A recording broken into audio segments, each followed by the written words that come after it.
The morning Lieutenant Commander Diana Reeves was discharged from Naval Intelligence, the Virginia sky hung low with storm clouds.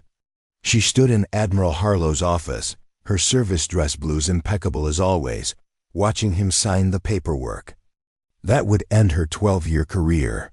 Outside the window, sailors moved across the base with purpose, living the life that was being stripped from her with each stroke of Harlow's pen. Before we jump back in, tell us where you're tuning in from. And if this story touches you, make sure you're subscribed, because tomorrow, I've saved something extra special for you. Effective immediately, Harlow said, sliding the discharge papers across his polished desk. You are hereby relieved of all duties and clearances pending further investigation. His voice carried the practiced detachment of a man who had ended many careers before hers. Diana's jaw clenched, but her face remained composed. 3 months ago, she had been the youngest intelligence officer ever to lead a critical HUMINT team in the South China Sea. Her operations had disrupted 2 terrorist plots and saved a diplomatic mission from catastrophe. Now she was being forced out because of what Harlow labeled pattern of insubordinate analysis and unauthorized communications. The truth was simpler and far more damning. She had uncovered intelligence suggesting American surveillance equipment was being covertly sold to hostile foreign actors. When her investigation led to a senior Pentagon official with powerful connections, she'd been ordered to drop it. She hadn't. "Sir, with respect," Diana began, her voice steady despite the fury building inside her. "My service record speaks for—" "Your service record," Harlow interrupted, finally meeting her eyes, "includes multiple instances of exceeding operational parameters, pursuing unauthorized investigations, and challenging superior officers on matters beyond your purview." He leaned back in his chair, a man comfortable with unchallenged authority. "The Navy doesn't need rogue agents, Commander. We need officers who understand chain of command." The dismissal in his tone was unmistakable. Diana had served in intelligence. Operations across 3 continents had prevented attacks that would have cost countless lives. She'd earned her reputation through brilliant analysis and unwavering integrity, not through political maneuvering or blind obedience. "I've never violated operational security, sir," she said quietly. "No, but you've bent it until it nearly broke." Harlow stood, signaling the meeting was over. "Report to personnel for processing. Your security credentials are already deactivated." As she walked across the base afterward, Diana felt the weight of stares from other officers and enlisted personnel.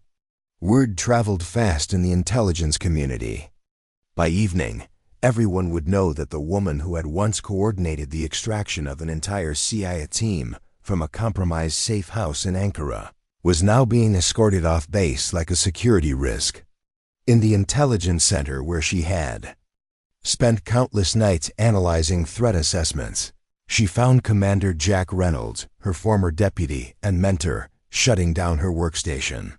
Jack was old-school Navy, 30 years of service written in the creases around his eyes, and the silver in his closely cropped hair. "I heard about your discharge," he said without looking up, voice low enough that only she could hear. "Complete bureaucratic horseshit if you ask me." "Nobody asked you, Jack," Diana replied, but there was no heat in her words. Jack had been with her through some of her most dangerous operations. He knew what she was capable of. "You know what they're saying in the officers' club?" Jack finally faced her, his weathered face grim. "That Harlow's gunning for that 3rd star, and your investigation was making some powerful people uncomfortable. Man can't stand having someone under his command who doesn't know when to look the other way." Diana stared at her darkened computer screen, remembering the hours she'd spent tracking suspicious equipment transfers, compiling evidence that pointed to corruption at levels that made her stomach turn. "Doesn't matter what they're saying," she said. "Orders are orders." But even as the words left her mouth, she felt something cold and resolute settling in her chest.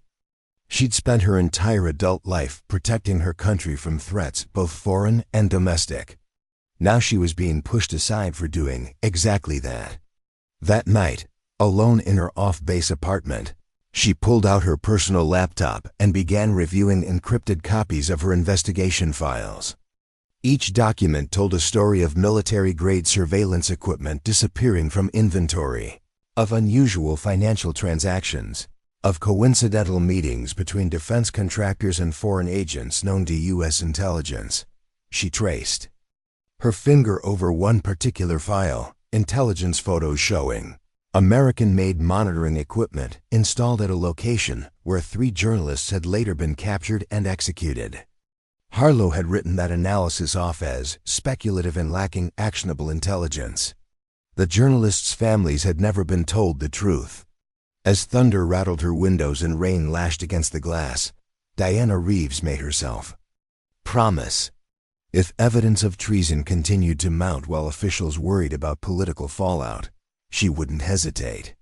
Some things were more important than following a corrupt chain of command.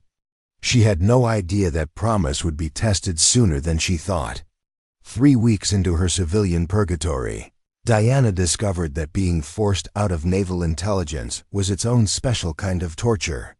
She spent her days in a small office at a private security consulting firm, analyzing commercial risks for corporations, work that felt meaningless after years of national security operations. Every morning, she walked past the naval base entrance, watching officers with active credentials enter the world she'd been exiled from. Victor Klein, her new supervisor at Meridian Security Consultants, was a former FBI analyst who'd never worked a day in the field. He seemed to take particular pleasure in assigning Diana the most mundane client assessments possible: retail chain vulnerability studies, corporate travel risk profiles, background checks on mid-level executives. "Reeves," Klein called from his office door one Tuesday morning, "I need you to review these threat assessments for the Phoenix Mall expansion." The thick folder he dropped on Diana's desk was filled with site plans and petty crime statistics from a suburban shopping center. As she flipped through it, her mind drifted to the investigation she'd been forced to abandon. Equipment that was likely still being funneled to hostile actors, the official who remained untouched in his Pentagon office, the next journalists, or dissidents who might die because she hadn't been allowed to finish her work. At lunch in a nearby cafe, she sat alone with her coffee, half listening to a table of Navy personnel nearby. Lieutenant Commander Sarah Michaels was describing a cyber threat briefing from that morning. The intrusion signatures matched exactly what Reeves warned about last quarter, she said, lowering her voice. "Remember that analysis she did on the new surveillance backdoors? The ones they said were speculative?" "Keep it down," interrupted Lieutenant Rodriguez, glancing around nervously. "You know Harlow's got people watching for that kind of talk." The table went quiet. Diana felt their eyes on her, a mixture of sympathy and fear. They respected her work, but they also had careers to protect. She couldn't blame them for their caution. That afternoon, she overheard Klein on the phone with someone whose identity he clearly wanted to conceal. "No, sir, she's been completely compliant. Focusing on civilian work, no attempts to access restricted systems." A pause. "Yes, sir, I'll continue monitoring this situation." The surveillance was suffocating. They weren't just forcing her out.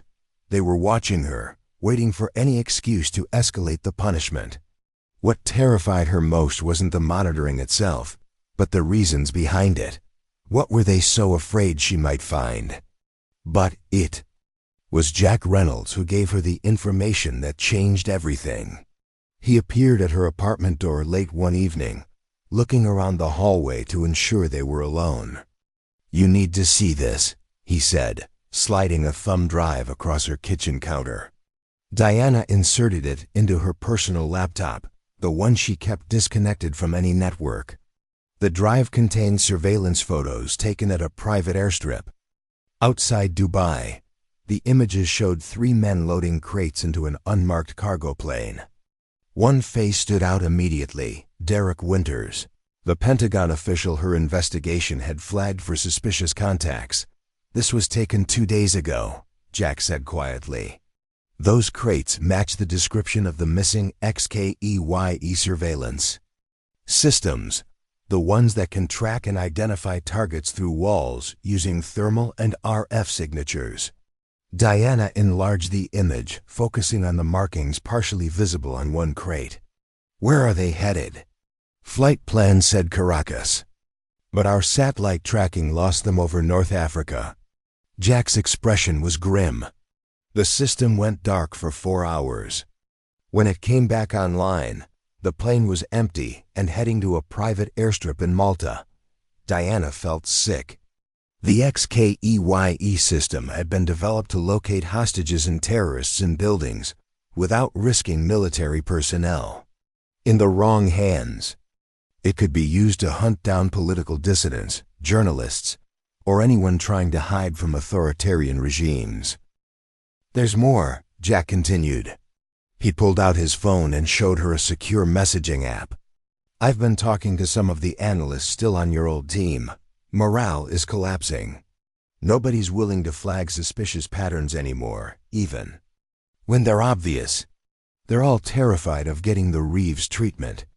Diana paced her small living room, mind racing. Her discharge hadn't stopped the illegal arms transfers. It had only removed the one person determined to expose them. Meanwhile, equipment designed to protect American interests was being used to strengthen the very regimes the US officially opposed. "Why are you showing me this, Jack?" "I can't do anything. I don't have clearance anymore." Jack's eyes were steady. "Because someone needs to know the truth. And because I think you're still the only one who might figure out how to stop it." Later that night, Diana walked through her neighborhood park, needing fresh air to clear her head. Rain had started again, a light drizzle that matched her mood.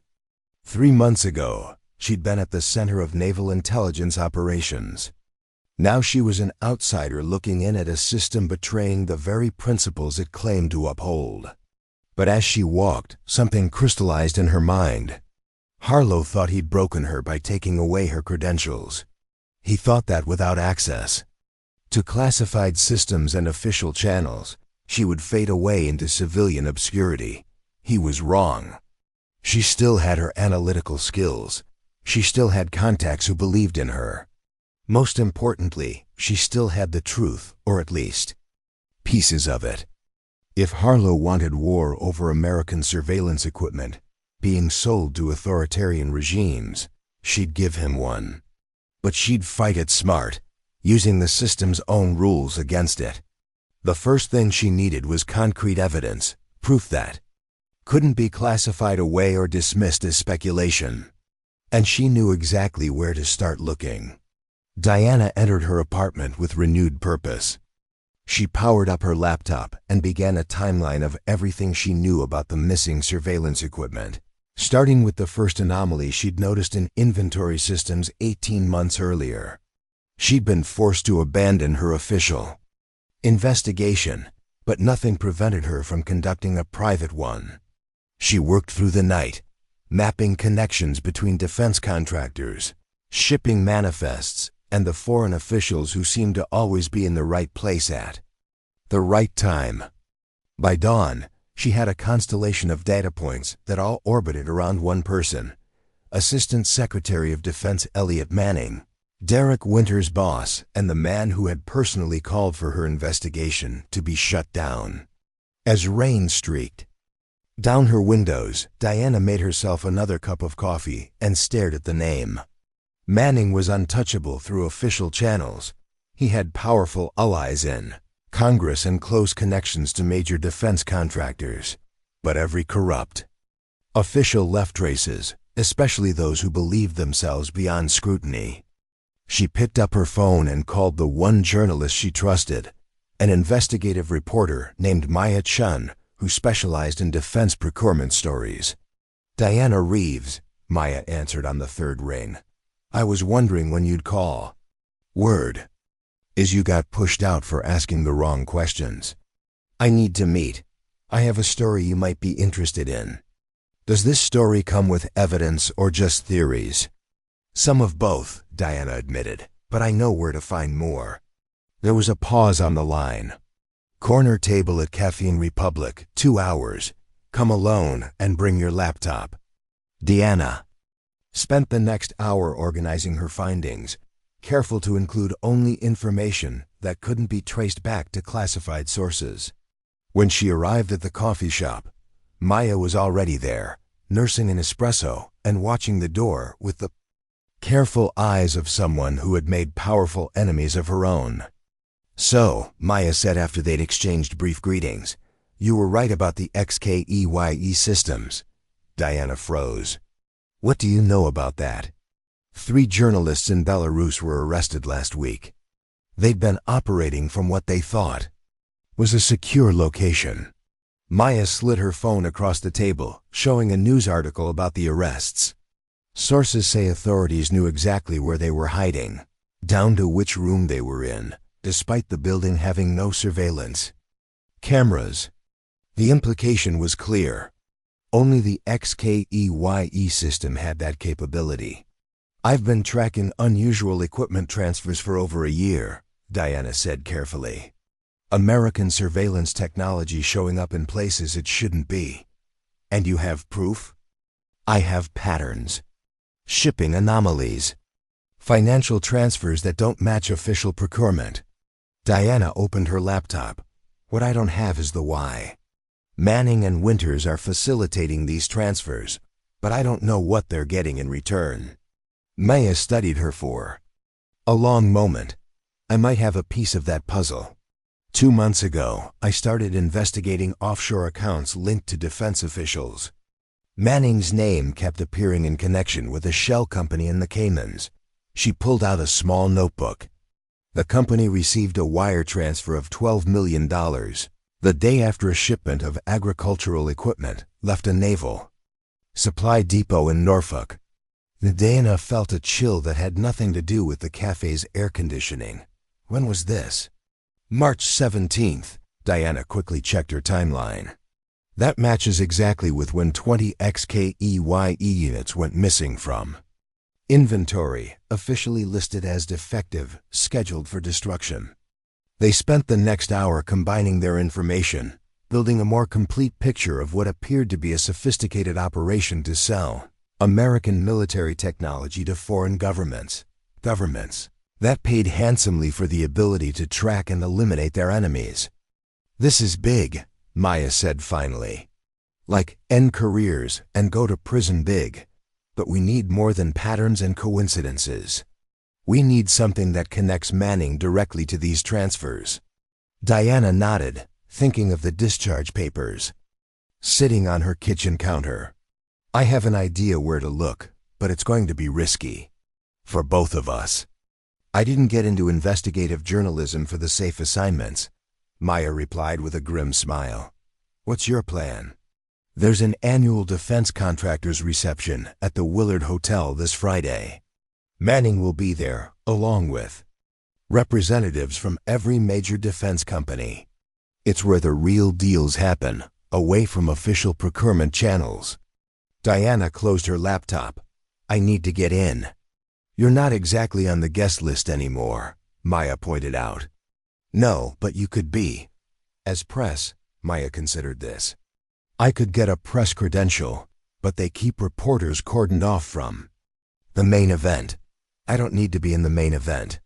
I just need to be in the hotel." Diana leaned forward. "Manning always books the same suite when he stays there. If I can access it during the reception, I might find something connecting him to these transfers." "You're talking about breaking and entering into an assistant secretary of defense's hotel room." Maya's voice was carefully neutral. "That's not just career suicide, it's prison time." Diana thought about the journalists arrested in Belarus, about the dissidents who had disappeared after their locations were mysteriously discovered. Some risks are worth taking. Maya studied her for a long moment, then nodded. "I'll get you in. But whatever you find, it has to be obtained legally if we're going to use it." "I know the rules of evidence," Diana said. "I just need to know where to direct law enforcement to look." As they finalized their plan, Diana felt something she hadn't experienced in weeks: purpose. The administrative exile, the career destruction, the constant surveillance, all of it fell away. She was an intelligence officer again, tracking the threat to American security and the lives it endangered around the world. She pulled out her phone and sent a carefully worded text to Jack Reynolds. "If something happens, the evidence is with Maya Chun. Make sure it gets to the right people." Then she deleted the message from her sent folder and walked toward the metro station, plans already forming in her mind.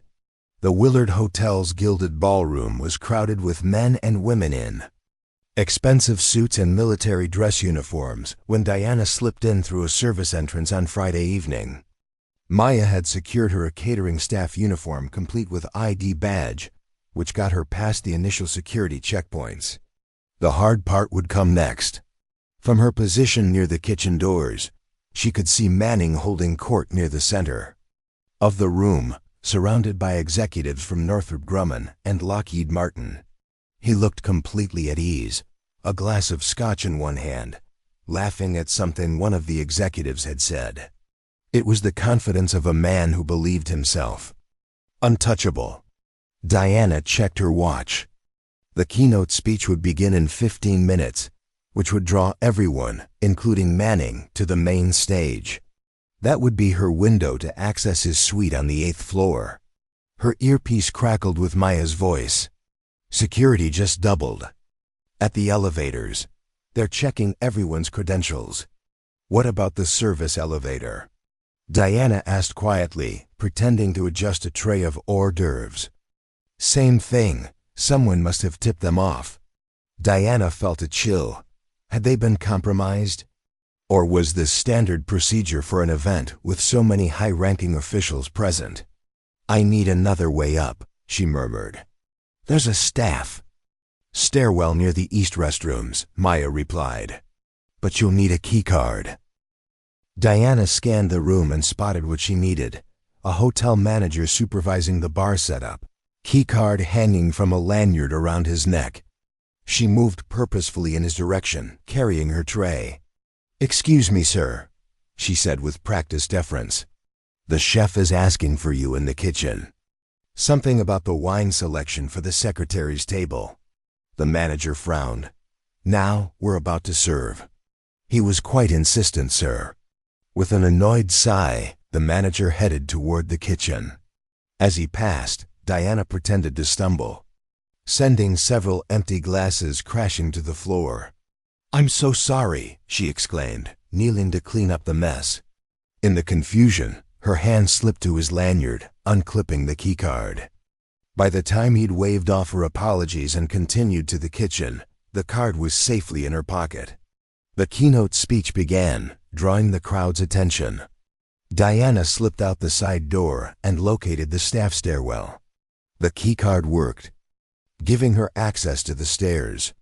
She climbed quickly to the 8th floor, removed her catering jacket to reveal a hotel housekeeping uniform underneath, and stepped into the hallway with a small cleaning cart she'd prepared earlier. Manning's suite was at the end of the corridor, the presidential suite, naturally. Diana knocked briskly. "Housekeeping." No answer as expected.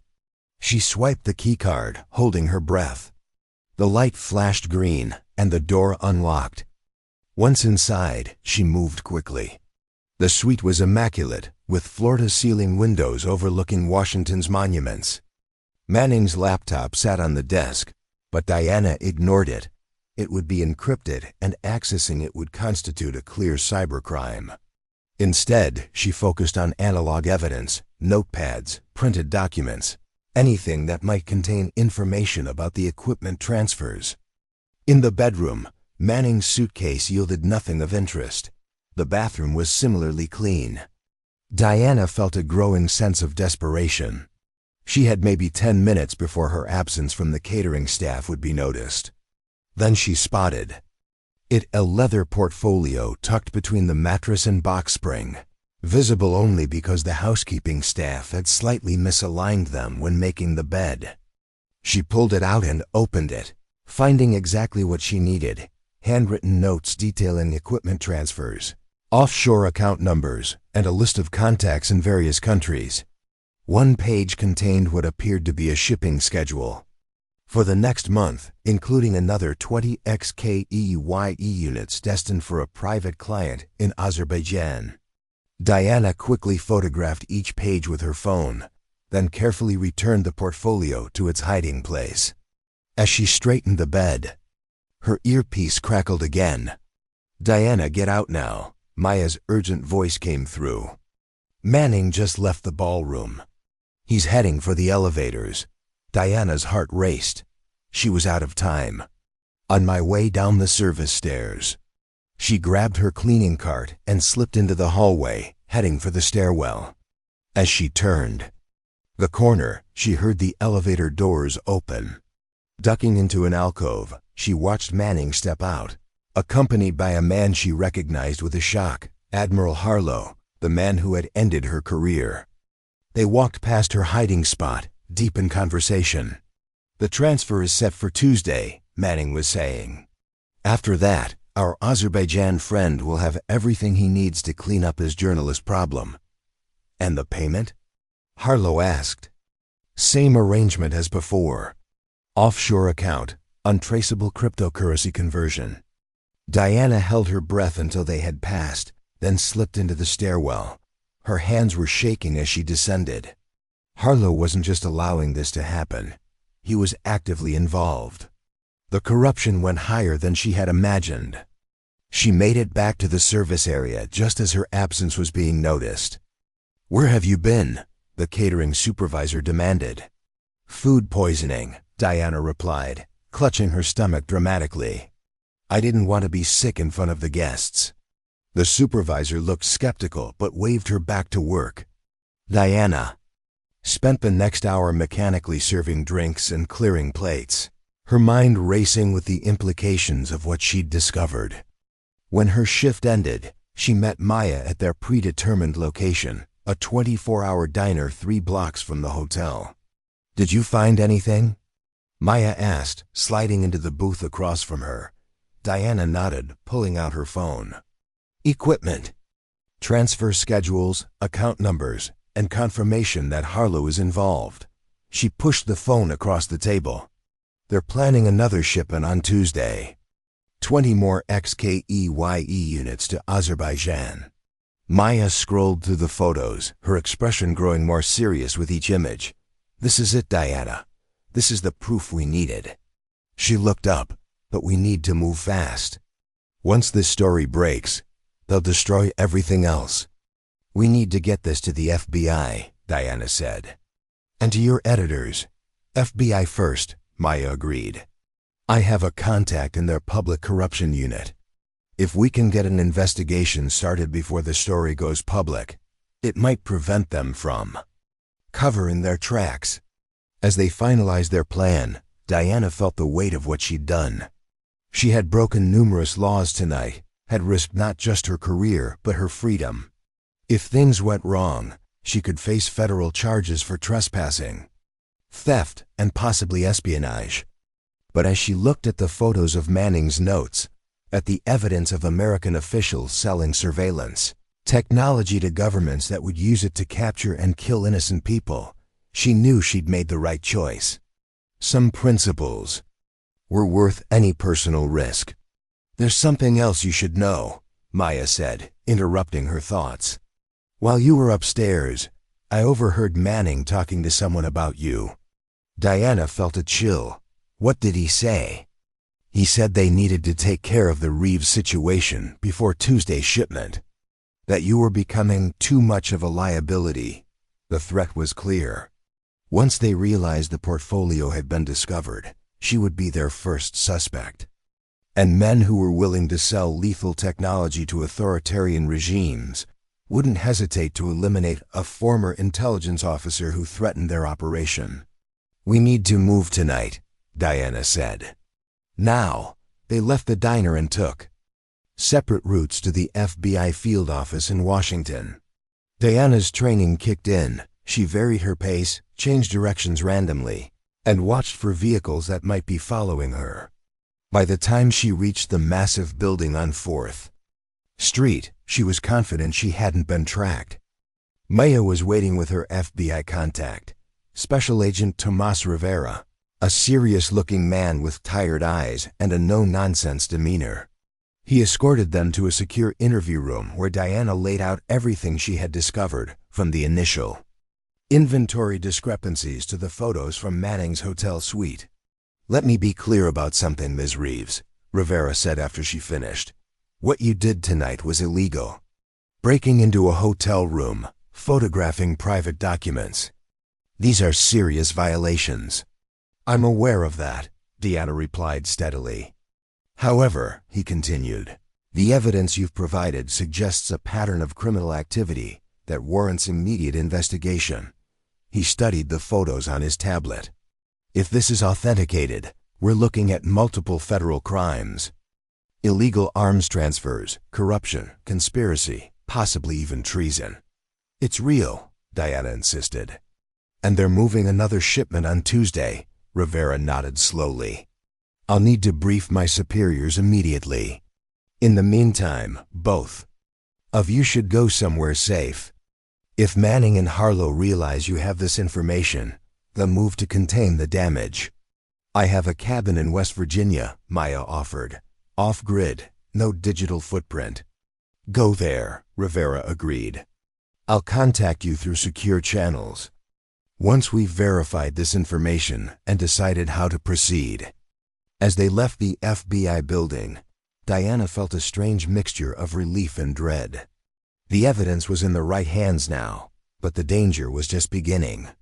Manning and Harlow had resources, connections, and a powerful motivation to silence her permanently. She and Maya separated again, agreeing to meet at a predetermined location where Maya would drive them to the cabin. Diana took a circuitous route, using every counter-surveillance technique she knew. As she walked through a quiet residential neighborhood, she noticed a black SUV with tinted windows moving slowly along the street behind her.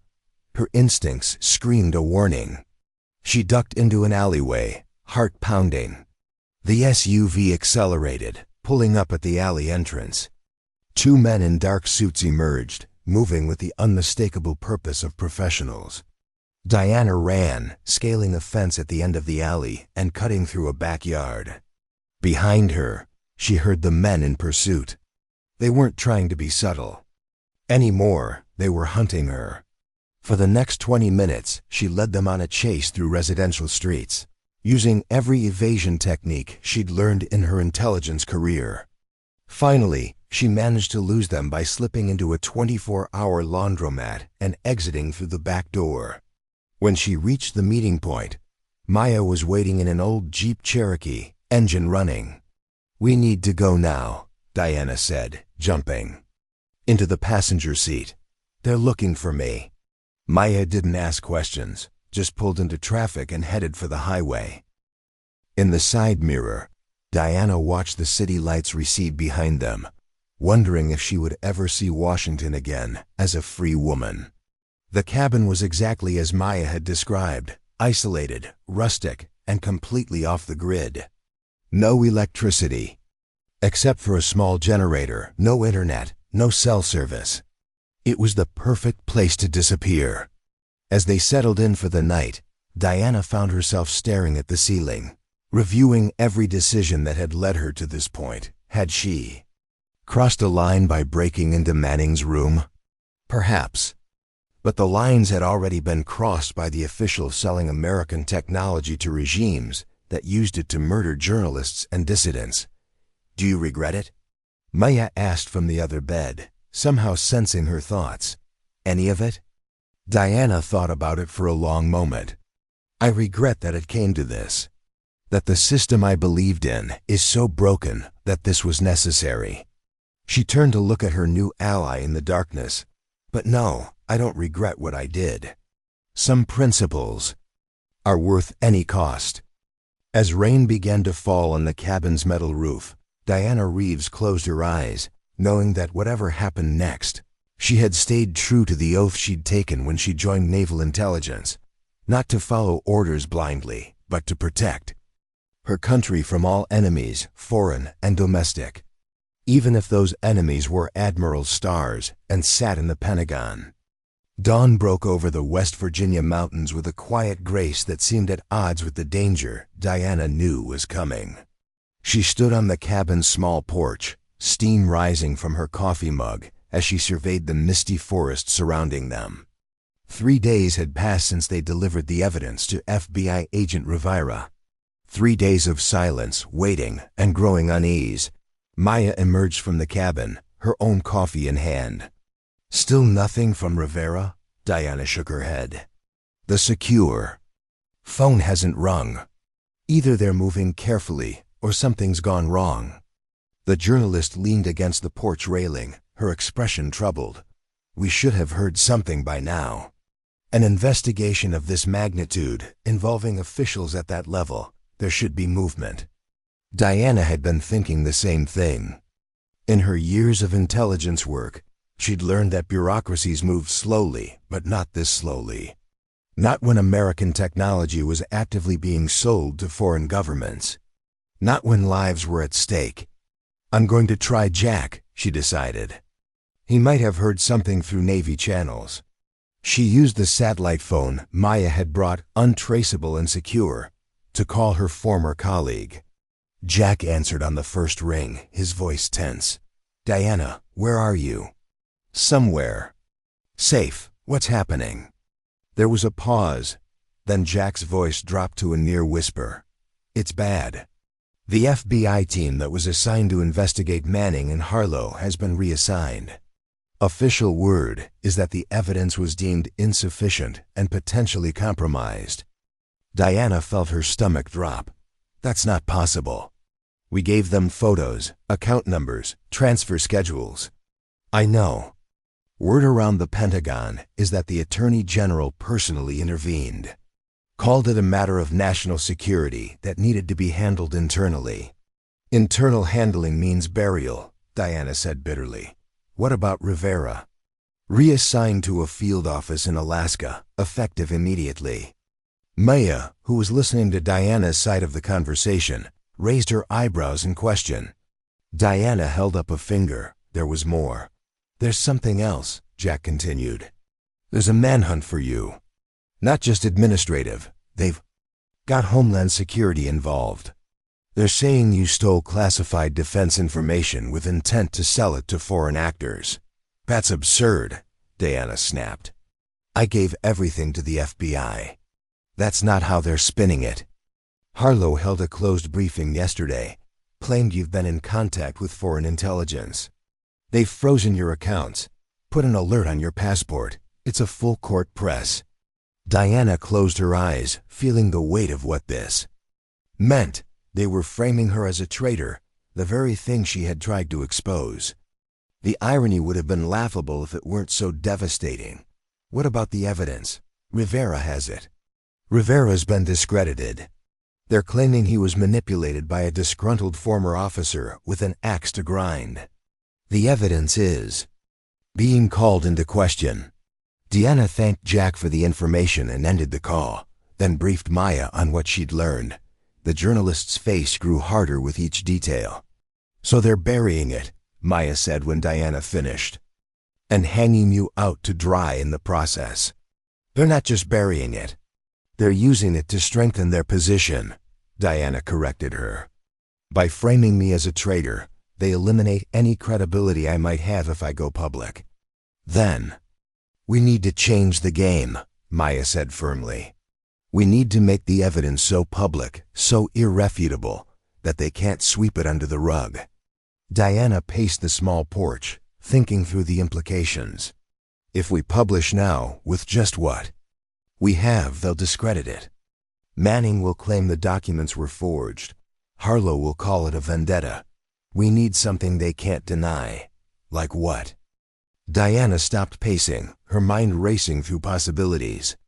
The shipment. It's still scheduled for tomorrow, right? 20 XKEYE units to Azerbaijan. According to the documents, yes. Then that's our target. If we can document the actual transfer, photographs, video, shipping manifests, they won't be able to deny it. Maya looked skeptical. You're talking about intercepting a classified military shipment that will be heavily guarded, especially now that they're hunting for you. Not intercepting, Diana clarified, just documenting. And I know exactly where to look. She pulled out a small notebook and began sketching a rough map. Based on the previous shipments and the documents we found, they're using a private airstrip outside of Norfolk. It's owned by a shell company that Manning is connected to through 3 degrees of separation. Even if you're right about the location, how do we get close enough? The place will be crawling with security. Diana smiled grimly. Because I'm not going in as Diana Reeves, disgraced intelligence officer. I'm going in as someone they'd never suspect. By nightfall, they had formulated a plan. Diana would approach the airstrip disguised as an environmental inspector from the Virginia Department of Environmental Quality. Maya had contacts who could create the necessary credentials by morning. Meanwhile, Maya would position herself at a vantage point outside the perimeter with a long-range camera to document the transfer. It's risky, Maya warned as they finalized the details. If they catch you. They won't, Diana said with more confidence than she felt. I've conducted surveillance operations in places far more hostile than a private airstrip in Virginia. What she didn't say was what they both knew. If she was caught, the best-case scenario was federal prison for espionage. The worst-case scenario was something neither of them wanted to contemplate. Men who sold lethal technology to foreign dictators wouldn't hesitate to eliminate a troublesome former intelligence officer. That night, as Maya slept, Diana stepped outside again. The mountain air was crisp, the stars brilliantly clear away from city lights. She thought about the path that had led her here, from Naval Academy graduate to intelligence officer to fugitive, all because she refused to look the other way when she discovered corruption. Her hand unconsciously moved to her back, tracing, through her thin t-shirt, the outline of the tattoo that stretched across her spine. The presidential unit citation her intelligence team had received after preventing a terrorist attack in Istanbul. She had gotten the tattoo not for vanity, but as a permanent reminder of what service really meant, putting mission and country above self. Now that commitment had cost her everything, her career, her reputation, possibly even her freedom. But as she looked up at the stars, Diana Reeves felt a surprising sense of peace. Whatever happened tomorrow, she would face it knowing she had stayed true to her principles. They left the cabin before dawn, driving Maya's Jeep down winding mountain roads toward Norfolk. They stopped only once, at a small print shop where Maya's contact delivered the forged environmental inspector credentials. By mid-afternoon, they had reached their staging area, a small motel 20 miles from the airstrip. Diana studied herself in the bathroom mirror as she completed her disguise. Brown contact lenses darkened her normally blue eyes. A dark brown wig covered her blonde hair, styled severely and tucked under a DEQ cap. Glasses with clear lenses changed the shape of her face, and makeup subtly altered her features. She wore the drab olive uniform of a Virginia environmental inspector, complete. With clipboard and sampling kit, would you recognize me? She asked Maya, who was checking her camera equipment. The journalist looked up and studied her for a moment. Honestly, no. You look completely different. Good, that's the idea. They went over the plan once more. Diana would arrive at the airstrip at 4:30 p.m., claiming to be conducting routine groundwater testing in response to complaints from nearby residents. The environmental angle was perfect, legitimate enough to get her on site, but not threatening enough to raise serious suspicion. While conducting her tests, she would document the shipment preparation.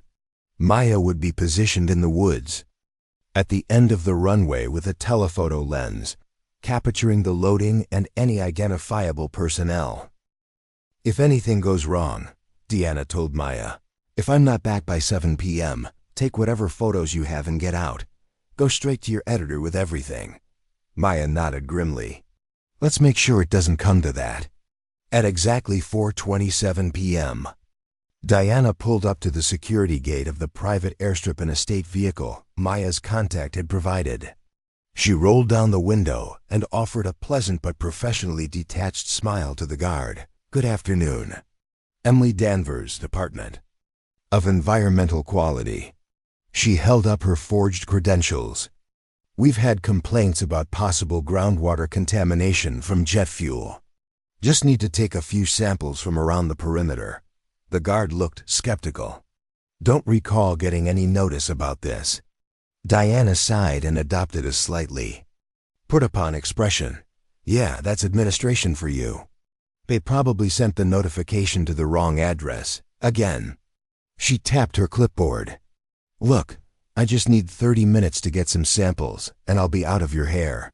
Otherwise, I've got to file a non-compliance report, which means my boss will call your boss, and then we all have paperwork to do." It was the perfect approach, not threatening, just one bureaucrat commiserating with another about the annoyances of protocol. The guard looked at her credentials again, then shrugged and opened the gate. "Stay away from the main hangar," he instructed. "They're conducting inventory today." "No problem," Diana assured him. "I just need soil samples from around the fuel storage area and the runway drainage points."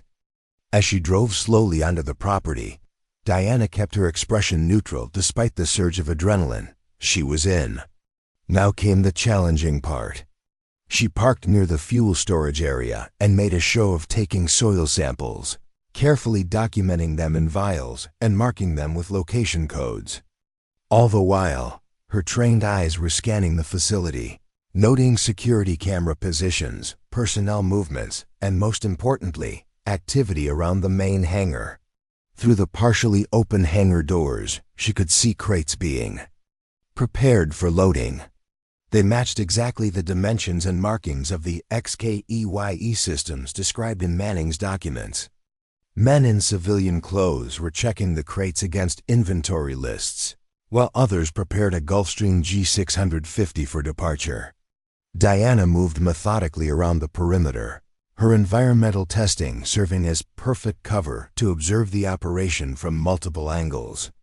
She noted license plates, faces, and the subtle details that told her these weren't regular cargo handlers. They moved with the disciplined precision of men with military or intelligence backgrounds. As she worked her way closer to the hangar, she spotted a familiar face, Derek Winters, Manning's subordinate, supervising the loading operation. Diana turned away quickly, adjusting her cap lower. Of all the people present, Winters was the one most likely to recognize her, even in disguise. She was taking a sample near the drainage ditch that ran alongside the runway when a black SUV pulled up to the hangar. Two men in suits emerged, followed by a figure that made Diana's blood run cold. Admiral Harlow himself, in civilian clothes rather than his uniform. This was beyond what they had expected.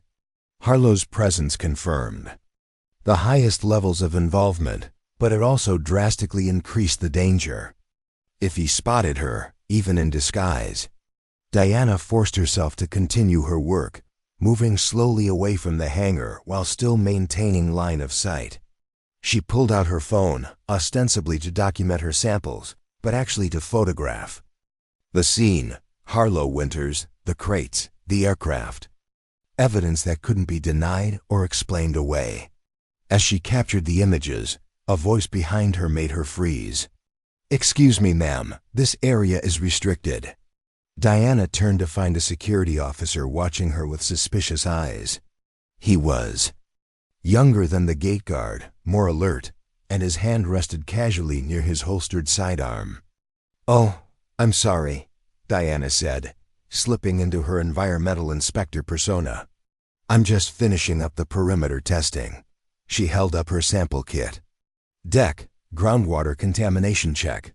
The guard's eyes narrowed. "Let me see your credentials." Again, Diana handed over her forged ID, maintaining a calm, slightly bored expression despite her racing heart. The guard studied it carefully, then looked back at her face, comparing the photo to her disguised features. "Wait here," he said finally. "I need to verify this with my supervisor." As he stepped away, reaching for his radio, Diana knew her cover was about to be blown. She had seconds, not minutes, to act. "Actually," she called to him, "I think I've got all I need. The samples look clean. I'll just file my report as no contamination found." The guard paused, hand still on his radio. "I still need to verify." "Of course," Diana interrupted smoothly. She gestured to her vehicle. "My supervisor's contact information is in the car if you need it. Want me to get it for you?" It was a calculated risk, offering information voluntarily to appear cooperative while creating an opportunity to reach her vehicle. The guard hesitated, then nodded, still watching her carefully. Diana walked calmly to her car, opened the door, and pretended to search through papers on the passenger seat. As the guard approached, she made her move, sliding into the driver's seat, slamming the door, and hitting the accelerator in one fluid motion. The car lurched forward as the guard shouted and reached for his weapon. Diana didn't look back, keeping her speed just under reckless as she headed for the main gate. In her rearview mirror, she could see the guard radioing frantically while running toward a security vehicle. The gate guard stepped out of his booth as she approached, alerted by the radio chatter. Diana didn't slow down. She accelerated through the gate, forcing him to jump aside. The barrier arm cracked across her windshield, but didn't stop the car. As she sped away from the airstrip, Diana could hear sirens starting up behind her. She had minutes at most before they organized a serious pursuit.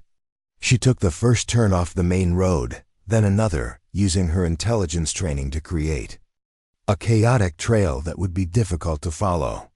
5 miles from the airstrip, she pulled into a wooded area, abandoned the state vehicle, and quickly removed her disguise. Underneath the environmental inspector's uniform, she wore hiking clothes. She transferred the phone with its critical photos to her pocket, buried the uniform and wig under fallen leaves, and set off through the woods toward the extraction point where Maya would be waiting. The 3-mile hike through dense forest took her 40 minutes. 40 minutes of constantly looking over her shoulder, listening for pursuit, and planning contingencies if she was caught. But the woods remained quiet except for natural sounds, and eventually she reached the small clearing where Maya's jeep was hidden under camouflage netting. Maya wasn't there. Diana checked her watch. 6:45 p.m. Maya should have returned from her photography position by now. Had she been caught? Or was she still in position, documenting the loading operation?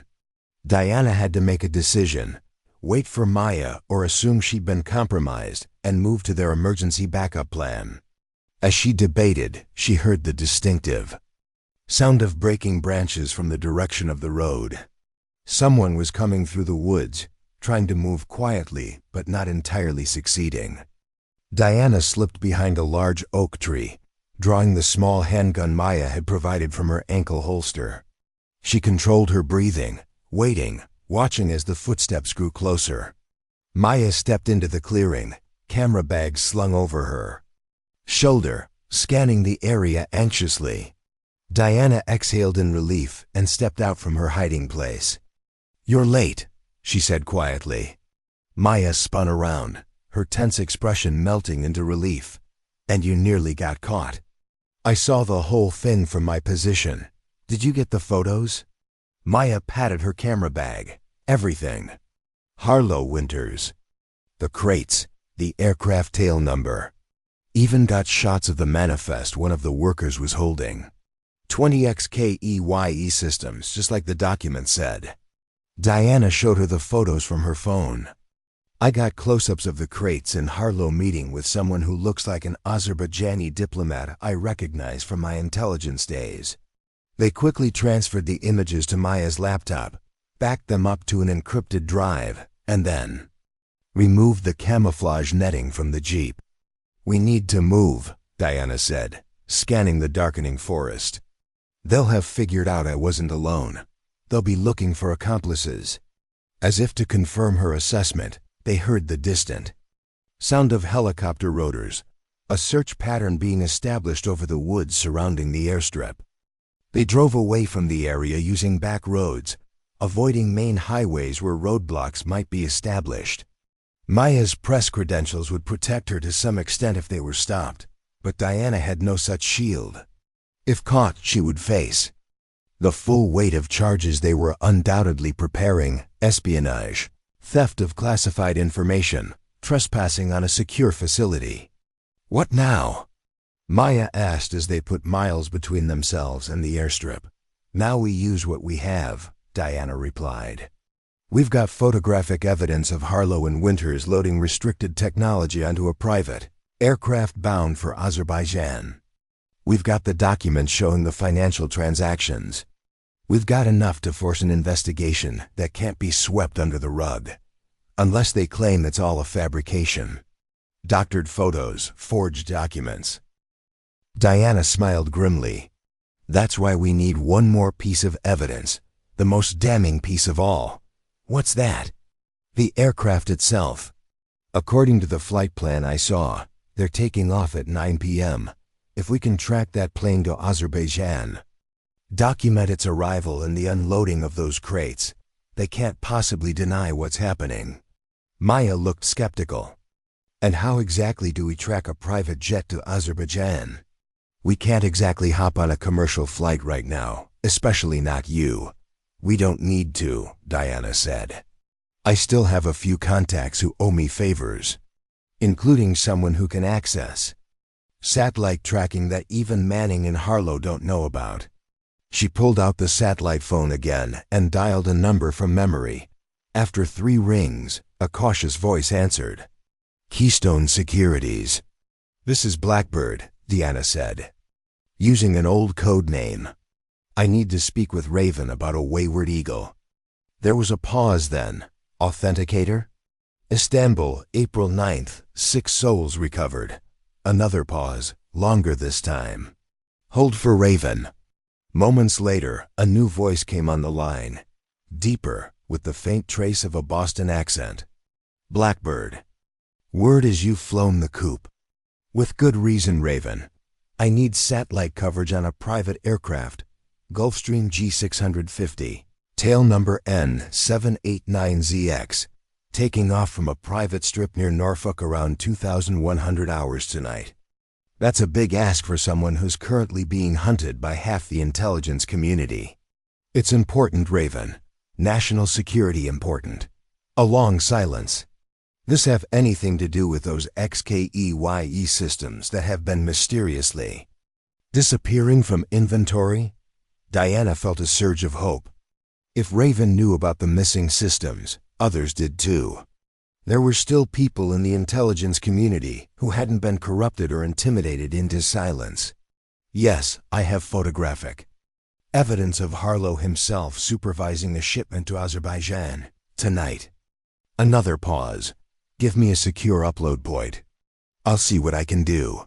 Diana provided an encrypted email address. "I need continuous tracking until it lands. And if possible, ground surveillance at the destination. I'll call in some favors with our Baku station. No promises, but I'll see what I can do." Raven's voice softened slightly. "Watch your back, Blackbird. These people don't play by the rules. Neither do I, not anymore." After ending the call, Diana briefed Maya on what was happening. "If Raven comes through, we'll have satellite tracking of the aircraft all the way to Azerbaijan, possibly even photos of the unloading. Combined with what we already have, it will be irrefutable." Maya nodded, her journalist's mind already formulating how to present the story. "We should be ready to publish as soon as we get confirmation. I've got a secure connection to my editor at the Washington Post. Once he sees this evidence, he'll run the story." They drove through the night, constantly changing direction and watching for pursuit. By dawn, they had reached a safe house Maya maintained in rural Pennsylvania. a small farmhouse owned by a retired journalist who had no love for government. Overreach. As they settled in to wait for Raven's information, Diana found herself thinking about the consequences of what they were about to do. Once the story broke, there would be no going back. Manning and Harlow would be exposed, but the damage to the intelligence community would be severe. Public trust, already fragile, would be further eroded. And for herself? Best case, vindication. But a life forever altered. Worst case. She didn't want to contemplate the worst case. Having second thoughts? Maya asked, noticing her pensive expression. Diana shook her head. No, just thinking about what comes after. After we expose. A criminal conspiracy involving top Pentagon officials selling advanced surveillance technology to foreign governments. Maya smiled wryly. I imagine quite a lot comes after that. That's what I'm afraid of. The secure email notification came at 2:17 p.m. the next day. Diana opened it to find a series of satellite images showing the Gulfstream's flight path. From Virginia to Baku, Azerbaijan. The final images, taken just hours ago, showed the aircraft on the ground at a private terminal, with crates being unloaded into vehicles bearing the insignia of Azerbaijan's State Security Service. Attached was a short message from Raven, confirmed delivery. You were right. Be careful, Blackbird. Diana turned to Maya, who was reviewing the photos with a journalist's critical eye. This is it. Everything we need. Maya nodded already, preparing the secure upload to her editor. Once this breaks, all hell is going to rain down. Are you ready for that? Diana thought about everything she had lost, her career, her reputation, her sense of belonging to something greater than herself. But she also thought about what she had gained, clarity, purpose, and the knowledge that she had stayed true to her principles when it mattered most. I'm ready, she said quietly. Some fights are worth any cost. As Maya made the final preparations to send their evidence to the Washington Post, Diana stepped outside onto the farmhouse porch. The Pennsylvania countryside spread out before her, peaceful and serene, unaware of the storm that was about to break. Whatever happened next, Diana Reeves had made her choice. She had seen corruption at the highest levels and refused to look away. She had risked everything to expose the truth. And in doing so, she had discovered something important about herself, that the principles represented by the presidential unit Citation, tattooed across her spine, weren't just words or symbols. They were the core of who she was, with or without. The uniform. The Washington Post headline exploded across America like a digital thunderclap. Exposed. Pentagon officials selling surveillance tech to foreign dictators. Maya's editor had run the story at 5 a.m., giving it prime position for the morning news cycle. By 6:30 a.m., every major news outlet in the country was covering it. By 8 a.m., congressional leaders were calling for emergency hearings. Diana watched it unfold from the farmhouse in Pennsylvania, her emotions a complex mixture of vindication and dread. The satellite photos tracking the shipment to Azerbaijan had been the final undeniable piece of evidence. Combined with the documents and photos from Manning's hotel suite, they created an airtight case that couldn't be dismissed as the vendetta of a disgruntled former officer. They're going nuclear with the response, Maya said, scrolling through. Reactions on her laptop. Pentagon spokesperson is claiming the equipment transfer was part of a classified counter-terrorism operation. State Department says they have no record of authorizing technology transfers to Azerbaijan. Diana nodded grimly. They're scrambling, contradicting each other. That's good. It means they didn't have a coordinated cover story prepared. Her satellite phone rang. Jack Reynolds calling from an untraceable line. It's chaos here, he reported. FBI agents just entered Harlow's office. Manning isn't answering his phone, and word is Winters was stopped at Dulles trying to board a flight to Dubai. What about the X-Sky shipment, the one we documented? Officially, it never happened. Unofficially, Every intelligence officer at the Pentagon is looking at those satellite photos and recognizing exactly what they show. Jack's voice lowered. You've lit a fire, Diana, but these people won't go down without a fight. As if confirming his assessment, Maya looked up from her laptop with alarm. They've just issued a warrant for your arrest. Espionage Act, unauthorized. Disclosure of classified defense information. They're calling you a traitor. Diana had expected this, but the reality still hit hard. The government she had served for 12 years was now officially labeling her an enemy of the state. The maximum penalty under the Espionage Act was death. We need to move, she told Maya. They'll trace the story back to you, and they'll be coming for both of us. Maya shook her head. I'm protected as a journalist. First Amendment, shield laws. My editor's the source is credible, but doesn't know it's you specifically. These people are selling military technology to dictators who murder journalists, Diana reminded her. Do you really think they'll hesitate to come after one more? The grim reality of that statement settled over both of them. They quickly gathered their essential equipment and prepared to leave the farmhouse. As Diana packed, her phone buzzed with a text message from an unknown number. Northern safe house compromised. Head to Phoenix Nest. Fox is waiting. The message was from Raven, using old code words from a covert operation they'd run together years ago. Phoenix Nest meant a backup location they'd established during a mission in Turkey.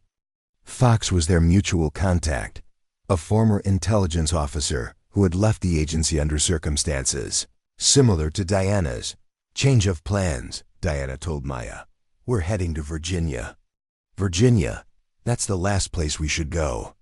It's crawling with people looking for you. Which is why they won't expect us to go there, Diana countered. Plus, we have help waiting. They abandoned Maya's Jeep at a bus station and took a series of ride shares using cash and borrowed phones, making their way south through a zigzagging route designed to confuse any potential pursuit. By nightfall, they had reached the outskirts of Richmond, Virginia, where they switched to a final rideshare that took them to a modest house in a quiet suburban neighborhood. The porch light flashed twice as they approached, a signal that the location was secure. The door opened before they could knock, revealing a tall woman with cropped silver hair and the unmistakable bearing of someone with military training. Fox, Diana said with genuine relief. Blackbird, the woman replied, quickly ushering them inside. You certainly know how to make an entrance back into the intelligence world. Every agency in Washington is on fire this morning. Once inside, Diana made introductions. Maya Shun, meet Catherine Fox, former Deputy Director of Operations at CIA, now running a private intelligence consulting firm that actually follows ethical guidelines. Unlike your former employers, Catherine said dryly. She led them to a secure room in the basement, soundproofed, with multiple computer workstations and communications equipment that rivaled what Diana had used in Naval Intelligence. Impressive setup, Maya commented. When you leave the agency, under a cloud of ethical disagreements, you learn to take precautions, Catherine replied. She turned to Diana. You've stirred up the hornet's nest. Manning has gone to ground, but Harlow is on every news channel calling you a traitor and a Chinese asset. Chinese asset? Diana laughed bitterly. That's rich coming from a man selling American surveillance tech to foreign dictators. They're desperate, Catherine agreed. But desperate people are dangerous. The evidence you've exposed is damning, but they still control the narrative for now. They're painting you as a disgruntled officer who fabricated evidence to damage American interests. The satellite photos can't be fabricated, Maya pointed out. We've got the chain of custody, the metadata. Which is why they're already floating the story that the equipment transfer was part of a classified operation that you've now compromised. Catherine pulled up several news feeds on her monitors. They're building a case that you've damaged national security, not exposed corruption. Diana paced the room, considering their options. We need more Something that connects the money directly to Manning and Harlow. Bank records, offshore accounts. I've been working on that, Catherine said. After your message from Raven, I pulled in some favors from former colleagues who still believe in accountability. We've identified 3 shell companies connected to Manning, all receiving large wire transfers within 48 hours of each documented equipment transfer. She displayed the financial records on screen, complex webs of transactions moving through Cayman Islands banks, Swiss accounts, and finally to Manning shell companies. The evidence was compelling but still circumstantial. It's not enough, Diana said, frustration evident in her voice. They'll claim those companies are for legitimate consulting work. We need the smoking gun, proof that directly connects those payments to the equipment transfers. Maya, who had been reviewing the financial data, suddenly straightened. Wait, look at this account name, Azure Horizon Limited. I've seen that before. She pulled out her notebook and flipped through pages of handwritten notes. Here, in Manning's hotel suite. It was on one of the documents I photographed. Something about a compensation package. Diana examined the note. Azure Horizon must be their code name for the Azerbaijan operation. If we can prove that account is connected to both the payments and the equipment. Catherine was already typing rapidly. I'm accessing Manning's travel records through a back channel. If he met with Azerbaijani officials around the time of these payments. The computer pinned with results. Got it. Manning made 3 trips to Baku in the past year, each within days of a major deposit to Azure Horizon Limited. Cross-reference those dates with equipment transfers from naval supply depots, Diana suggested. Catherine did so, and the pattern was unmistakable. Each trip was preceded by equipment disappearing from inventory and followed by a large deposit to the shell company. That's the connection, Diana said, excitement building. But we still need something that ties Harlow directly to this. Something that proves he wasn't just negligent, but actively involved. They worked through the night, piecing together financial records, travel logs, and communication patterns.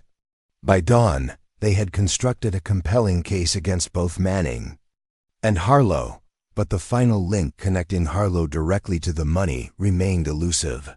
As morning light filtered through the basement's small windows, Diana leaned back in her chair, exhausted but unwilling to give up. There has to be something. We're missing. Catherine handed her a cup of coffee. Maybe we're approaching this from the wrong angle. Harlow's too smart to leave an obvious financial trail. But everyone has a weakness, a blind spot. Diana thought back to her years working under Harlow, trying to recall anything that might help. His divorce, she said suddenly. About 3 years ago. It was messy, lots of accusations about hidden assets. His ex-wife was furious about something she found in their financial records. Do you know her name? Catherine asked. Margaret Harlow. Lives in Annapolis last I heard. Catherine began searching databases. Margaret Harlow, 58, residence in Annapolis. Currently works as a financial advisor at Chesapeake Wealth Management. She looked up with a slight smile. A financial advisor who went through a bitter divorce with a husband hiding assets. Want to bet she kept receipts? Diana considered the idea. Approaching Harlow's ex-wife was risky. She might alert him immediately. But it might also be their best chance at finding the connection they needed. I'll go, Maya offered. As a journalist, I can approach her professionally. Request an interview about financial planning for military families, or something similar. Too obvious, Catherine countered. Harlow will have warned her about journalists after this morning's story broke. I'll go, Diana decided, but not as myself. 2 hours later, Diana sat in the waiting room of Chesapeake Wealth Management, wearing a blonde wig, glasses, and business attire. She had assumed the identity of Emily Warren, a recently divorced military spouse seeking financial advice about her settlement. When Margaret Harlow greeted her, Diana was struck by how much the woman had aged since she'd last seen her at a Navy function years ago. The bitter divorce had clearly taken its toll. "Mrs. Warren," Margaret said professionally, "please come in. I understand you're recently divorced from a military officer?" "Yes," Diana replied, adopting a slightly vulnerable demeanor. "After 20 years of marriage. And now I'm discovering he hid assets from me during the proceedings. Offshore accounts, shell companies." She leaned forward. "I'm told you might understand my situation better than most." Margaret's professional facade cracked slightly. "What exactly did you hear?" "That your ex-husband, Admiral Harlow, did something similar. That he had money hidden in places you couldn't find during your divorce." Margaret stared at her for a long moment, then reached for her phone. Diana tensed, preparing to leave quickly if she was calling Harlow. Instead, Margaret pressed the intercom. "Janet, hold my calls for the next hour." She released the button and fixed Diana with a penetrating gaze. "You're not a divorcee, are you?" Diana made a split-second decision.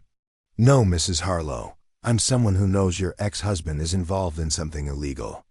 Something that's costing lives." Margaret didn't seem surprised. "You're her, aren't you? The intelligence officer they're hunting. The one who exposed the weapons transfers." Diana didn't confirm or deny it, but her silence was answer enough. Margaret opened a drawer and pulled out a thumb drive. 3 years ago, I found financial records showing William receiving payments through a company called Sentinel Strategic Advisors. When I confronted him, he became enraged, not just angry, but terrified that I knew about it. That's when our marriage truly ended."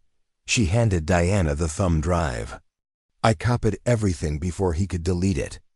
Tax returns showing income he never reported.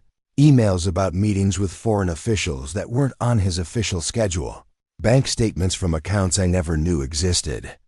I kept it as insurance in case he tried to reduce my settlement." Diana stared at the small device that might contain exactly what they needed. "Why are you giving this to me?" Margaret's expression hardened. "Because last night I watched William on television calling you a traitor, and I recognized the look in his eyes, the same desperate fear I saw when I confronted him about the hidden money. Whatever you've exposed, it's real. And if my ex-husband is involved in selling American weapons to foreign governments, I want him held accountable." Diana pocketed the thumb drive. "This could put him in prison." "Good," Margaret said simply. "Consider it my patriotic duty." As Diana stood to leave, Margaret added, "There's something else you should know. William always kept a go-bag ready. Cash, fake passport, emergency supplies. If he feels trapped, he'll run." Back at Catherine's safe house, they examined the contents of the thumb drive. It was a treasure trove of incriminating evidence. Emails between Harlow and Manning discussing payment distributions. Bank statements showing millions flowing through Sentinel Strategic Advisors. And most damning of all, a spreadsheet tracking inventory transfers alongside corresponding consulting fees. "This is it," Catherine said, reviewing the files. "The direct connection between Harlow, the equipment transfers, and the money. Combined with what you already published, it's enough to bring down everyone involved." That's the point. You showed that serving with integrity sometimes means making hard choices. That the principles matter more than the career. As Diana departed the academy grounds later that day, she reflected on how much had changed. The Oversight Commission she led had already uncovered and prevented several operations that crossed ethical and legal boundaries. The intelligence community was slowly changing, becoming more accountable without sacrificing necessary operational security.